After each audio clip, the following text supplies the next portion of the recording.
talking about what is happening with this stimulus package and the fact that we've got dueling within the Democratic Party. They're fighting with each other. The Vice President Harris has gone after Joe Manchin, the Democratic senator from West Virginia, and also Kristen Sinema, the Democratic senator from Arizona. Why? Because they're looking at the package a little bit differently than the other. It's political incompetence, if you ask me, because, look, Joe Manchin is someone that from the very beginning has said that he wants a COVID package, but yet he's talking reasonably about it, Jay. He wants the dollars that were already passed in COVID stimulus to actually reach the people that were needed. So when they pass another package, it's the people that get the help that's needed. Vice President Harris, this is what she said in West Virginia, aimed at Joe Manchin, the senator, Democrat from West Virginia. We ran as Democrats, but we are Americans, and we will lead as Americans. The reason I am here in West Virginia talking with you is because everybody matters, whether you voted for us or not. That's what she said. Joe Manchin happened to hear it. Here's what he said. I saw it. I couldn't believe it. No one called me. We're going to try to find a bipartisan pathway forward. I think we need to, but we need to work together.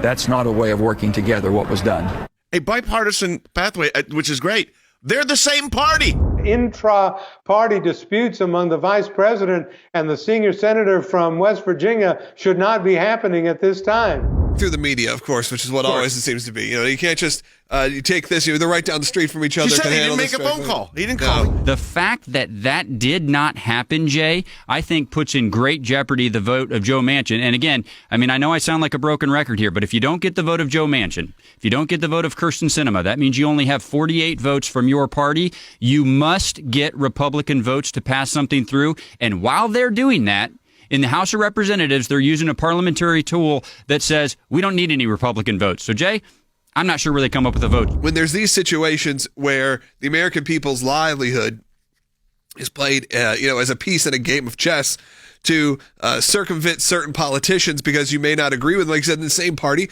well, we do know that Joe Manchin has had significant feelings towards certain more liberal-leaning Democrats.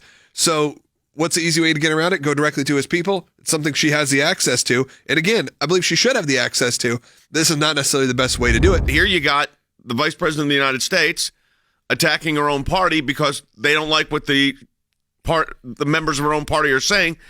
They're not on the same page, in other words, which means their legislative affairs people in the White House aren't getting it done. So it begs the next question here, and that is this. The only people suffering are not those senators and congressmen in Washington, D.C.